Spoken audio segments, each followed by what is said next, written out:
વડોદરામાં પાર્કિંગ વ્યવસ્થાના અભાવે આડેધડ પાર્કિંગ થઈ રહ્યું છે। હરણી લેક ઝોન પાસે વાહન ચાલકોએ આડેધડ વાહન પાર્ક કર્યા। નોકરી કરવા જતા લોકોએ રોડ પર જ વાહન પાર્ક કર્યા છે। રોડ અને ફૂટપાથ પર વાહનો પાર્ક કરવા લોકો મજબૂર બન્યા છે। કોર્પોરેશન પાર્કિંગની વ્યવસ્થા કરે તેવી લોકોએ માંગ કરી।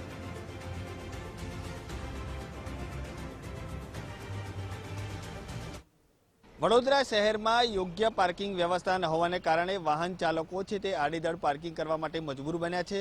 આ સીધા દ્રશ્યો છે હરણી લેક ઝોન જે છે તેની આસપાસના કે અહીંયા જે અલગ અલગ ઇન્ડસ્ટ્રીઝમાં કામ કરતા લોકો છે કે જે હાલ આ પોતાના વાહનો મૂકી અને નોકરીને ધંધા અર્થે જતા હોય છે। જો કે કોર્પોરેશન દ્વારા પાર્કિંગ માટેની યોગ્ય વ્યવસ્થા નથી કરી અને તેના જ કારણે લોકો છે તે અહીં વાહનો મૂકીને જવા માટે મજબૂર બન્યા છે। લોકો છે તે પોતાના લાખો રૂપિયાના વાહનો હાલ રામ ભરોસે મૂકી અને નોકરી અને ધંધા અર્થે જઈ રહ્યા છે। જો કે લોકો પણ માંગ કરી રહ્યા છે કે કોર્પોરેશન દ્વારા પાર્કિંગની યોગ્ય વ્યવસ્થા કરવામાં આવે તો ચોક્કસથી જે લોકો છે તેમને એક તરફ ફાયદો થાય અને પોતાના વાહનો પણ સચવાય। સાથે સાથે અહીંયાથી જે પસાર થતા વાહન ચાલકો છે તેમને પણ ભારે હાલાકીનો સામનો કરવાનો વારો આવે છે, કારણ કે આ જે વાહન ચાલકો છે તે આડેધડ પાર્કિંગ કરી અને અહીંયાથી જતા રહેતા હોય છે અને ત્યારબાદ આપ જોઈ શકો છો તે રીતે 3-3, 4-4ની હરોળમાં આખા જે વાહનો છે તે પાર્કિંગ કરવામાં આવે છે। ફૂટપાથ સહિત જે રોડ છે તે રસ્તા ઉપર પણ લોકો છે તે વાહનો પાર્કિંગ કરતા હોય છે અને